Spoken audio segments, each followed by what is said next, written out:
many of the comments I got after the premiere of My Bodyguard Temple was that it's fascinating seeing you like that on screen.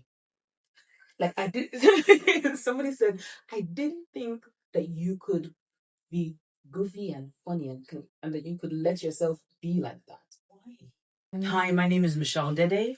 Hi, my name is Uzoamaka Power. And we're live on Bella Niger. Yes. We're going to be talking about the Zikoko Life series. I'm going to be talking about something sweet. And I'm going to be talking about My Bodyguard's Temple. So stay with us. We've got the gist for you.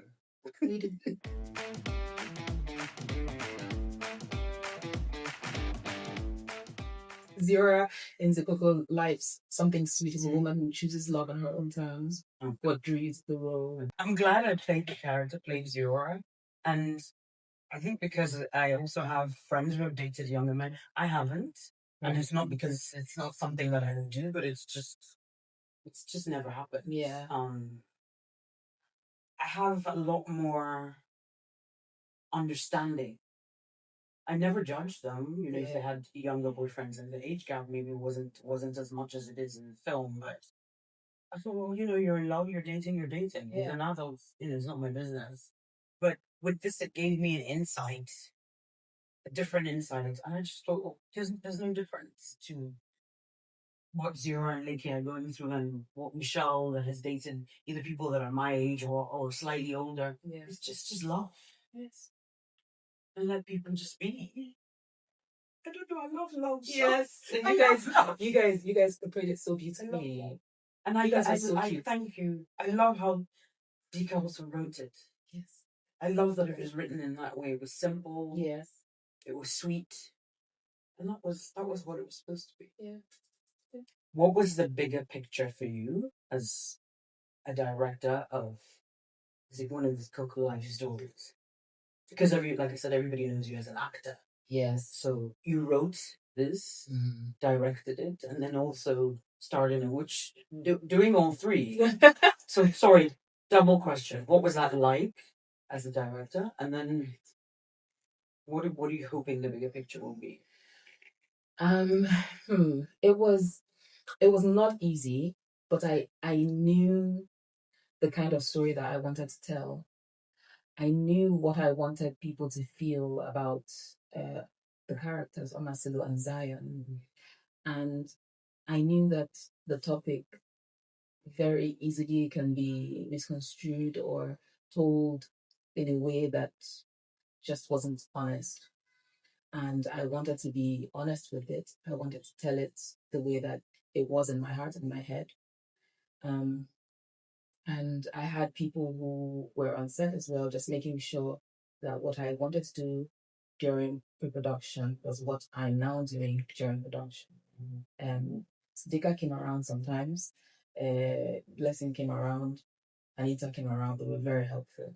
But it's also having a cinematographer who I love more. I love more so much. And maybe I've said it too many times where it's like, the way that he had the conversations with me as a director was so moving to me because he treated me like a director, like he would treat any director. Yeah. It was never, and I was worried about that. I wondered, because I'd worked with him as an actor on several occasions until he knew me as an actor. Now, sit with him and talk about short lists. I just want that. I was worried going in, but Mo is just fantastic. And even on set, he would say, "What are you thinking?" to me, like all the time. That was one thing, like he would always go to me, "What are you thinking? What do you think? What do you want?" And sometimes when the scene wasn't working, because you plan and then you get there and it's something else, he would make suggestions to me. And when I make suggestions, he'd make sure that I knew that he was going to make it happen for me. Telling the story, My Bodyguard's Temple, was me trying to make sure that certain people and characters and stories are not stereotyped, are not told in lazy ways, right? Because when you write, for instance, a girl who loves God, it's very easy to write them in this rigid way where they're annoying and unnecessarily stripped and just unfriendly and not fun. And I wanted people to see somebody who was a full human being, who had fears and who loved someone who was in a marriage that she loved and loved her husband, and had friends who were not necessarily, the way that she was, different from her, and just wanted these things that people want. Like, I think it was a very true to life character, and also when you mentioned her friend group, because you have women that are very religious, but their friends aren't necessarily extremely religious. Yes. So it shows the reality of what our lives are like. Yes. We have friends that are, in church Monday, Wednesday, Sunday. Yes. And then those who aren't, and they're very close. Yes. So it was, for me, it was beautiful. That was one of the things I also thought was beautiful. Because a lot of times, like you said, when you're depicting somebody that is religious, she's very rigid. Yes. Her friends are all rigid. Yes. They're not wearing makeup. Yes. Then the character that will come into that person's life is going to be the complete opposite. And then people will watch it and go, but this was it was soft. It was sweet. It was true to life. Yes. Yes. And I wanted also to explore, because I like, again, I'm very drawn to conversations in film and just how people resolve issues, and so with this story, I wondered what it would look like without getting to like the extremes, without resolving issues with drama, a lot of drama and a lot of like resorting to insults and the fiery back and forth that then they go apart, and then they go apart for a long time because they've insulted one another. I explored that in one of the drafts. I was like, what is this doing here? Like, am I using this tool honestly? Is it that I want to like elicit emotions from people that I haven't worked for? Do you know what I mean? Like, what is that? What is it doing for the story? In some contexts, it works, but here, is this what I'm trying to say? And that's not what I was trying to say. And so I took that out. And I wanted to see what it was like when two people genuinely love one another. And the point of conflict isn't to hurt one another. They genuinely want to resolve.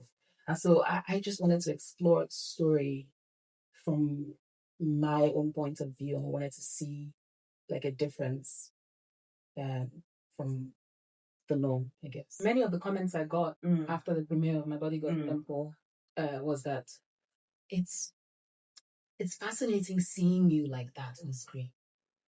Like, I did.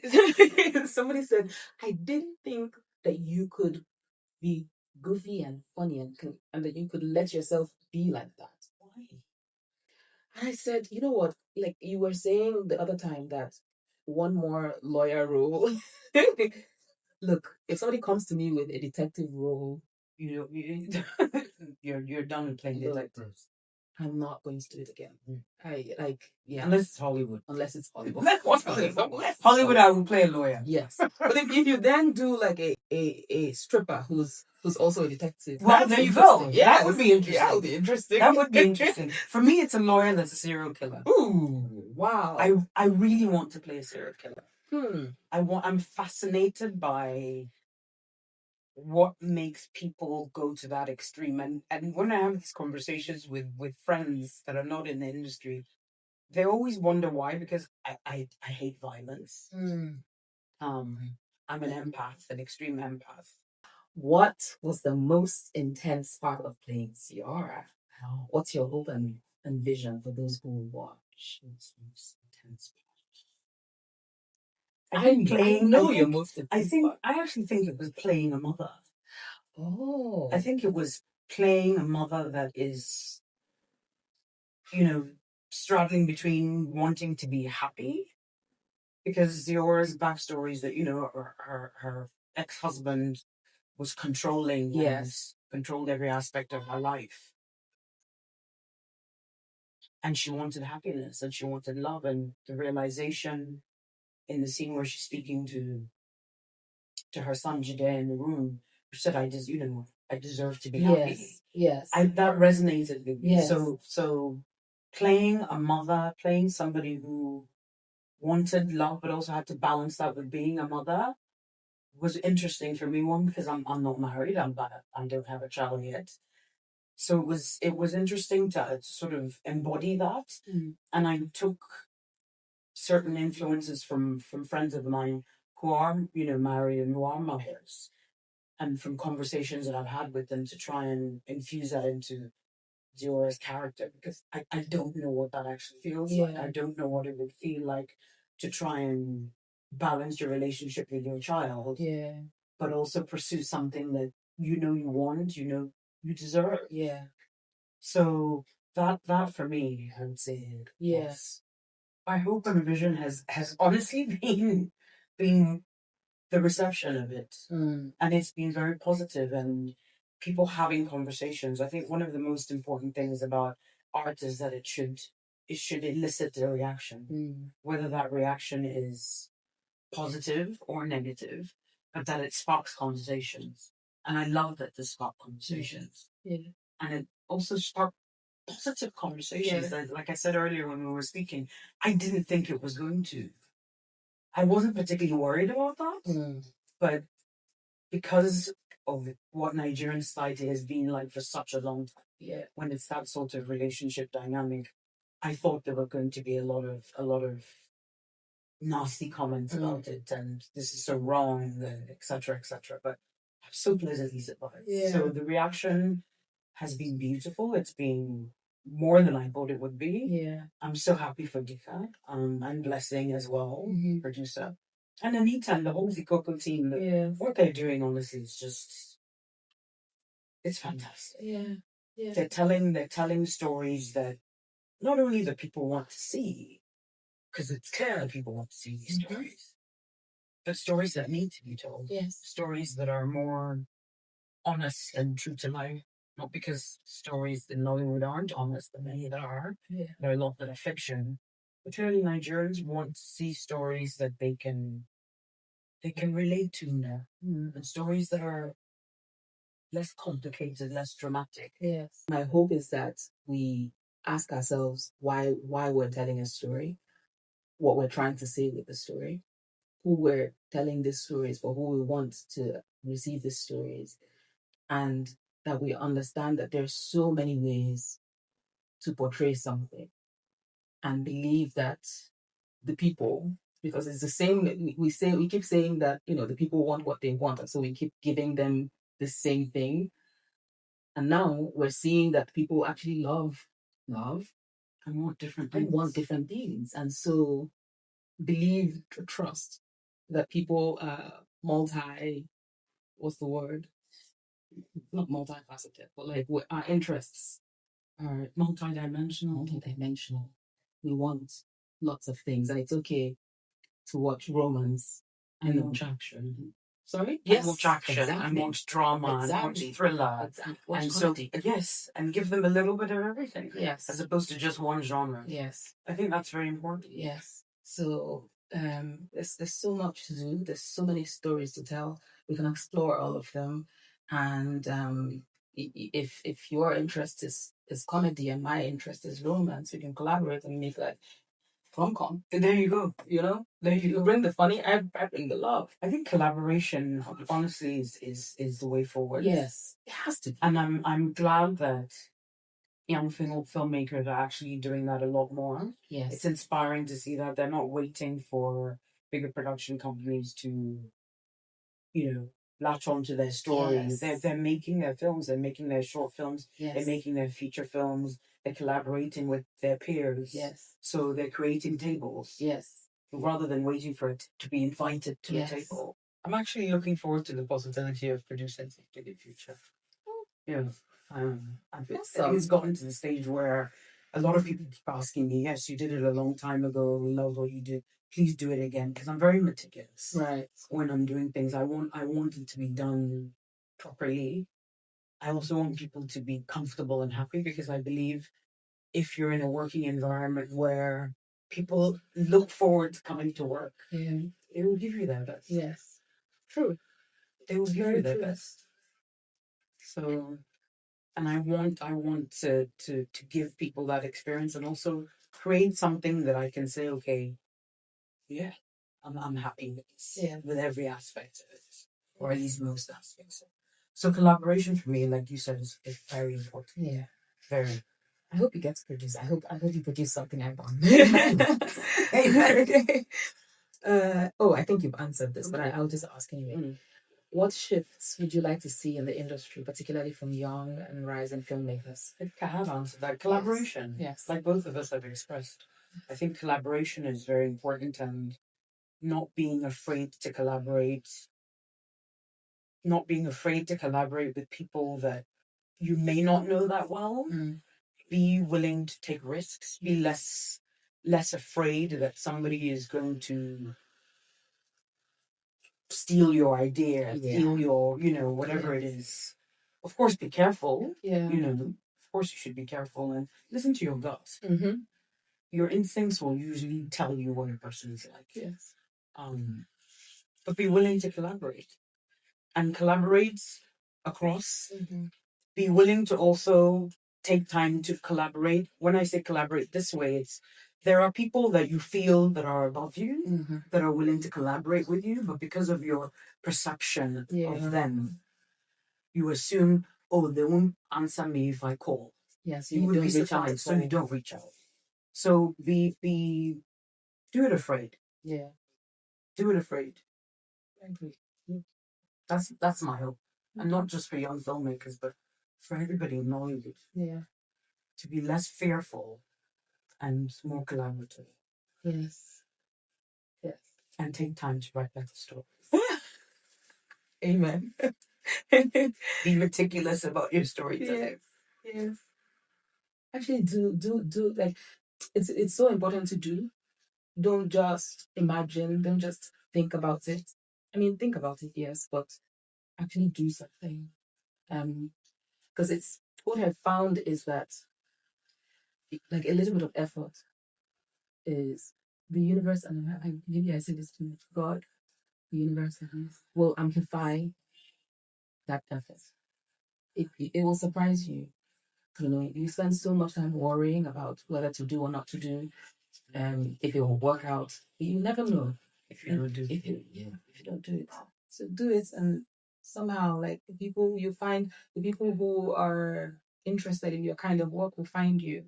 You find them, and you keep going. But just take that step. I tend to ask people when producers come with something that I think is unexpected. I always ask, why me? And when they explain it, I think I'm doing something right. Yeah. Because often, irrespective of how confident you may be as a person, you want some sort of validation from your peers. Of course. And when they said, okay, we think you would be good, we think you could play this character and play it well, I just thought, yes. And she's this lovely teacher that loves her students. Miss Kai is sweet, Yeah. And yes, something happens that turns her into this monster. But that process for me it was liberating. I'm not in a wig. I'm not with false eyelashes. I'm not, dressed glam. It's just this woman who is passionate about her students, but then turns into this person because of circumstances that happen.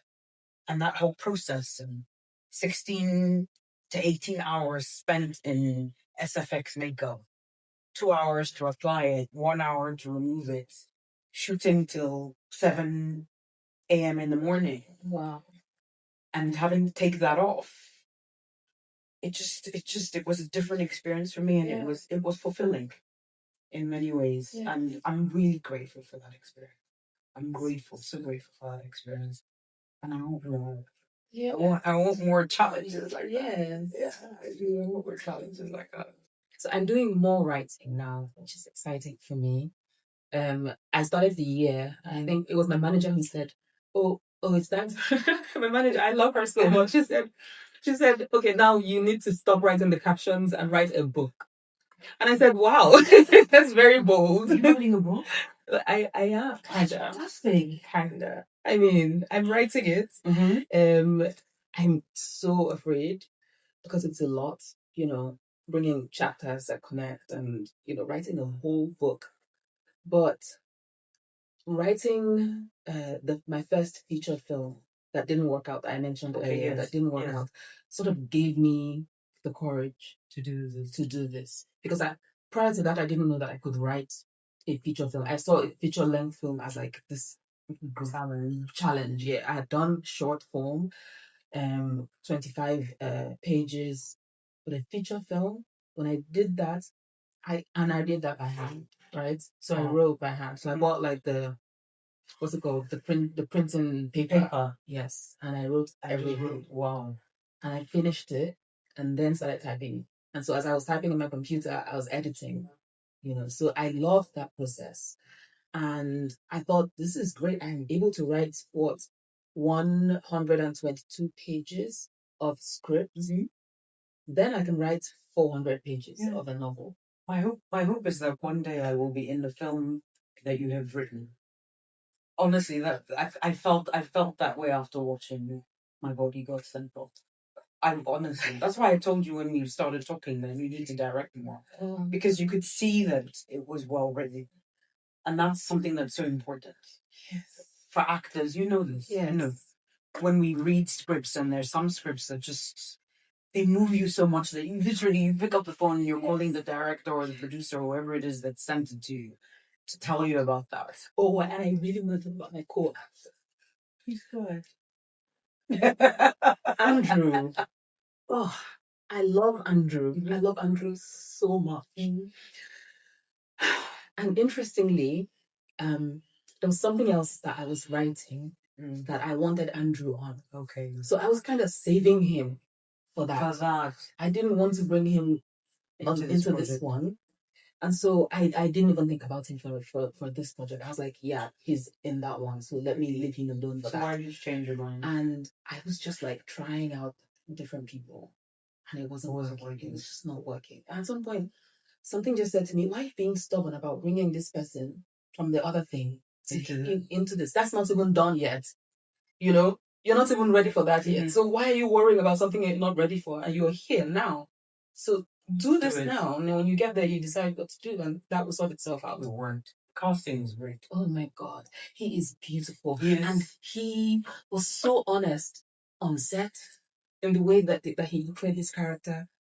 I just relaxed because, when we had the conversation prior to shoot and we talked about the character and the scenes and all, I felt so good. And even in the scene, like there's a scene where I said to Andrew, so for me as a director, I was in the scene. As a director, my decision was no contact. Right. But then I had a conversation with him and I said, how do you feel about this scene? What do you expect from this scene? Just as Mohammed was getting ready. And he said, I really think that I won't be touched by you. And I said, thank you for being honest. And then I thought about it. What would this scene look without contact? And what would it look like with contact? And I made the decision to touch you. And I'm so happy that I made that decision. And it's because Andrew is just phenomenal and honest. And I'm happy that he was in an environment where he could be that honest, where he could say something that he felt and trusted that it would be taken seriously.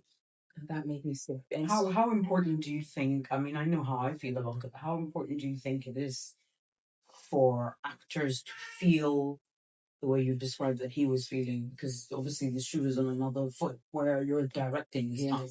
Yes, you're acting as well, but you're directing this time. So for you to be able to ask the actor, what do you think about this scene? What do you think about this situation? How important do you think that is for actors? I think it's absolutely important because what you get from an actor who is free, to be honest, is more. You get more from them. They're not afraid, they're not ashamed, they will not hold back because they trust that when they do the thing that they're like, you will see them, you will hear them, and then make corrections if need be. But never like, yeah, you're not allowed to express your opinions. So that's one of the reasons why I think it's so important for more directors. We have a few, but I think it's more important for more directors to become actors, directors. Yes. You will get the best out of us. You will get the best out of us because if you give us that ability to be free, to be free with you, and to be open, even if there's something in particular that you want. Of course, director is king when you're on set, and we're open to listening to you. Yes. So it's so important for you to direct us, Yes. to give us your opinion, to ask what our opinion is. So it's even more of a collaborative effort. Yes, it is already because filmmaking is collaborative. But when a director does that, the way it makes you feel seen, makes you feel safe to explore and to play. Yes. Because you know this character. You are the person who's playing this character. So you, in many ways, sometimes you know the character more than the director even. And you need to be in an environment where you can honestly explore this character in front of the camera without fear of, being shut down. I was on a set with this actor. Mm-hmm. I can't mention it, mm-hmm. but with this actor, and I remember also, I think actors need to be that for each other in some ways. I remember in the scene, the director had said, given us directions, blocked, all of these things. And then I was there sitting thinking, in this scene, I didn't feel like I could be honest mm-hmm. about how I felt, mm-hmm. What needed to be done, what I could do. Because, again, I wasn't the lead actor. Mm-hmm. And so, yeah, they weren't paying that much attention to me. But I felt in the scene, I knew what I wanted to do. I knew what I could do, but I couldn't express it. And so I just thought, I was like, oh my God, it'll be great. Like, as I'm running out, to just like turn back and look at this lead actor briefly, mm-hmm. and then continue. And I was like, yeah, I mean, I'm just going to do what I'm told. So let me just mind my business. And then the lead actor then says to me, I think that you should pause and turn to look at me before, like, let's have that before you run. It's like, thank you for thinking what I was thinking. That's because that person was open. Yes. Your scene partner was open. I was like, oh my God, I just thought about. And she said, really? I said, yes. And then we did that like that. And the writer was on set. And he said, that was great. Thank you for doing that. Yeah. Writers get really happy when that sort of thing happens. Yeah. Yeah. When they see literally the words on their page, on screen in the way they imagined it would be. Yes. That always gives them a lot of joy. Yeah. But speaking about scene partners, O'Brien, who is I thought he was fantastic. You guys. He kept asking. He was like, oh, "How was that? How was that?" I said, "You don't need to ask me. You can ask the director." But if he wasn't happy, I'm sure he would tell you. Yes. But one of the things that I really, really liked, aside from the fact that we met up earlier and had a conversation, which gave us an opportunity to know each other better, so that it would appear that it was more natural when we were supposed to have that connection, as opposed to it being forced. Yes. Which I really hate when that happens on screen. Yes. But I make direct eye contact with people when I'm speaking to them in real life, on camera. And I've noticed that in general, Nigerians don't always make eye contact with you, direct eye contact with you when you're speaking, which I don't really understand why. So respect. Really? Yes. Even if you're looking at me in the eye. No, but even if the person is your peer, it happens a lot where we will look off to different. But when somebody's speaking, I'm always as long as they're looking in my direction, I will look directly into your eyes. So in a lot of our scenes, he was looking directly at me, and I had said to him, well, "What was interesting is that you're one of the first people I met that does that." Because when I look at people, I don't know if it's because my eyes are large. They always say, "It looks like you're looking into my soul." I'm like, "No, I'm just looking at you because I'm listening as well." But do you listen with your eyes? I said, "I listen with everything, all the senses, but I'm paying attention to what you're saying, because there's a lot that you can tell from people's eyes, an expression, a little flinch, or if I say something to you that maybe you're a little bit offended by or that you're happy about, you will tell from the eyes." Mm-hmm. So I loved that with him in our scenes, where when we were speaking to each other, we were making direct eye contact. So one of my favorite scenes was Aside from the one in the garden with the bongavilla, which is beautiful. Because when I watched, beautiful. when we were filming it, I didn't know it would look like that. But watching it, I just thought, oh, this is beautiful. Was at the end when he was expressing how he felt. There was a scene where I don't think Dika used that take, unfortunately, but there was a take where he was, professing his love, etc. I was crying, genuinely crying. I was genuinely. Oh, I think I saw that. I think I saw that on set, and I clapped. Yes, when you were done. Yes, Yes, yes. yes, I was genuinely crying because I was so moved by what he was saying. And then he was tearing up, and then when we kissed and everything, and we came apart, and he's like, "God, Michelle, that was so beautiful." I said, "Yes, it was."